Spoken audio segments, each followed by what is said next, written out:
خود کاری لانے کے لیے مصنوعی ذہانت کی ٹیکنالوجی متعارف کرائے گی۔ National judicial automation committee national judicial policy making committee کی ذیلی کمیٹی ہے۔ National judicial policy making committee کے چیئرمین چیف جسٹس قاضی فیاض عیسیٰ صاحب خود ہوں گے، چونکہ ہمارے ہاں بدقسمتی سے ٹیکنالوجی کا استعمال نہیں ہوا، یہ اب آ کے الاؤ کیا گیا ہے۔ جیسے اگر ہمارے کیسز ہوتے ہیں سپریم کورٹ آف پاکستان میں اسلام آباد میں، تو یہاں درخواست دی جاتی ہے، لاہور رجسٹری میں وکیل بیٹھتا ہے،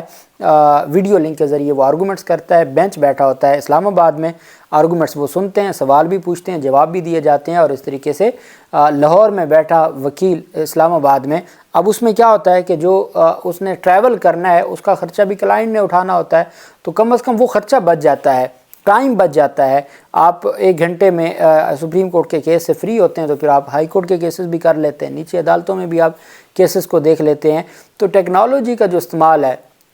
پھر ابھی تک تو صرف ایک میسیج سسٹم ہے، جیسے لاہور ہائی کورٹ کا میسیج ہے کہ ہمارے نمبر رجسٹرڈ ہیں، جیسے ہمارا کیس سماعت کے لیے مقرر ہوتا ہے ہمیں میسیج آ جاتا ہے۔ اسی طرح ایپ ہے ہائی کورٹ کی، تو اس میں جو نوٹیفیکیشن آ جاتا ہے کہ آپ کا فلاں کیس فلاں جج کے پاس فلاں نمبر پہ لگ گیا ہے۔ تو یہ چیزیں ہیں جو سہولت دیتی ہیں، لوگ اپنے گھروں میں بیٹھے ان کو پتہ چل جاتا ہے کہ آج ہمارا کیس لگا ہے یا نہیں لگا۔ تو with the passage of time, اگر جو انٹرم آرڈرز ہیں وہ بھی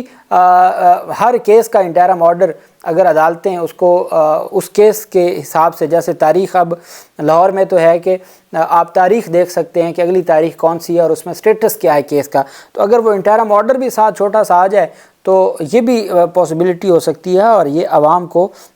جو سہولت ہو سکتی ہے، اور وہ عدالتوں کے چکر لگانے یا چند ایک وہ وکلا جو اپنے کلائنٹس کے ساتھ فراڈ کرتے ہیں، انہیں غلط بیانی کرتے ہیں، کیس کچھ چل رہا ہوتا ہے ان کو کچھ بتاتے ہیں، تو وہ چیک اینڈ بیلنس بھی کلائنٹ اپنے کیس پر خود نظر رکھ سکے گا۔ اور میں ایک بات کرتا رہتا ہوں کہ جب تک کلائنٹ خود نہیں اپنے کیس پر توجہ دیتا تو وہ کیس کبھی بھی بہتر انداز میں آگے نہیں چل سکتا۔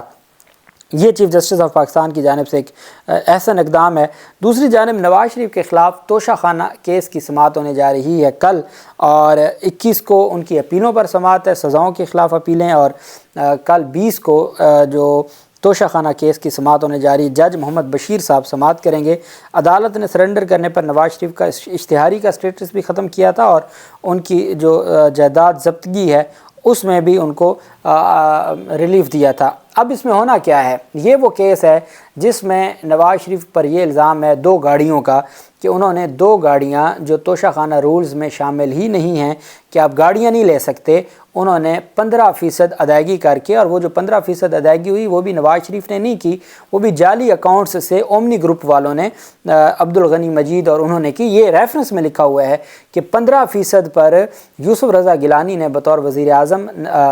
گاڑیاں دیں نواز شریف کو بھی اور آصف زرداری کو بھی، اور جو 15% پر عمران خان کے دور میں 50% تھا۔ گھڑی جو عمران خان پہ الزام ہے، عمران خان نے 50% دے کے، جس پر 5 مقدمات بن چکے ہیں، 5 بار مختلف مقدمات میں نہل کیا جا چکا ہے صرف توشہ خانہ کی گھڑی کو لے کے۔ تو انہوں نے گاڑیاں لی تھیں، لگژری جو مرسڈیز گاڑیاں تھیں وہ انہوں نے لیں، اور 15% میں دیں، اور وہ 15% بھی جعلی اکاؤنٹس سے پے کیے گئے۔ وہ ان کے خلاف مقدمہ ہے، اور نیب لکھ کے لے آئے گی کہ جی ان کے خلاف مقدمہ ثابت نہیں ہوتا، اور حتیٰ کہ مریم نواز کے وہ جو منصور علی خان کے ساتھ ہے ان کا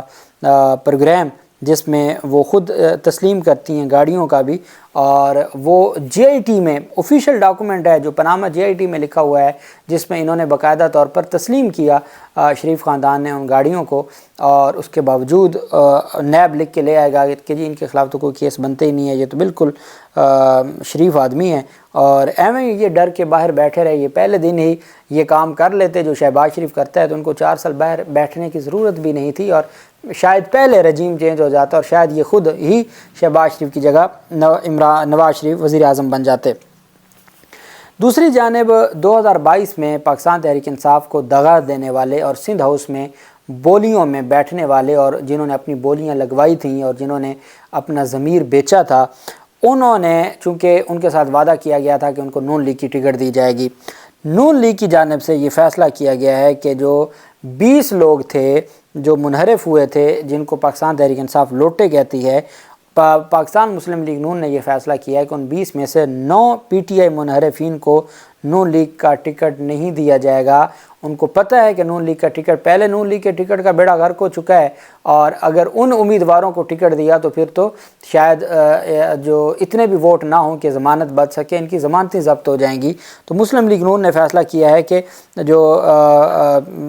پارٹی ذرائع کا کہنا ہے کہ 11 میں سے 8 کو ٹکٹ دینے کی حمایت، اور 3 کا فیصلہ پارٹی قیادت سے مشاورت میں ہوگا۔ 9 کو دینی نہیں ہے،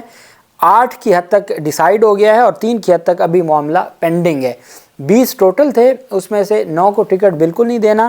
اور 11 میں سے 3 کا معاملہ جو قیادت ہے ان کے پاس